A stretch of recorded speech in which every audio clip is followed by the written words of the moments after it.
po sa kaligin. Yan po kay laing pakita sa inyo ha karon. Kasama mo karon? Ako dire.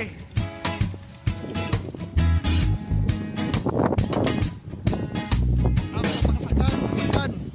So, aside sa mga harvest o lansones dire sa kaligin karing nganing buwan na napalay harveston mga taga Camiguin ang red rice. So, dire, kami kay ilang red rice. So, first na kung ari dire sa Camiguin, kamis ko sa ilang kalamis sa ilang red rice. Karon ako ang inlo mag-harvest sa iyang may panaw ko. Ako mailing nga ang bata. So, panaw ko gusto akong pag-harvest. Dili man yung first time na ako kita.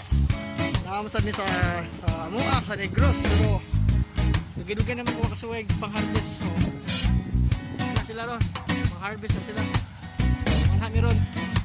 Ganyan, pakita mo ang sound nila pag-harvest. So, see you nya.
Nakakuha na sila, nakapunta na sila o ganang ilan ang gibutan sa sako.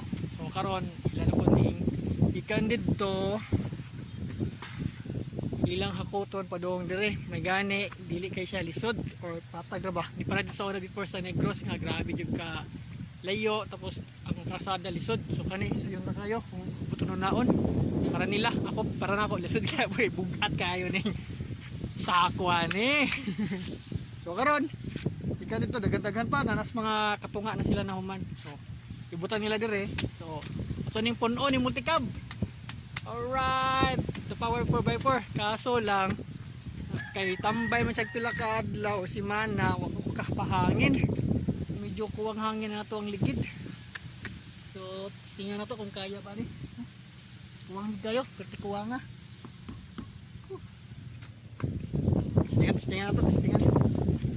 Dili lang siya sa punon, balikan lang ako. Okay pa ng usa, ang usa medyo okay. So the power of 4x4 multicab, kayang kaya basta naka 4x4 ka. So kung ganutan na mo asa na ko ni gipalit, PM lang mo kay tingnan to mo kinsa ug asa siya dapit sa Cebu ako gipalit.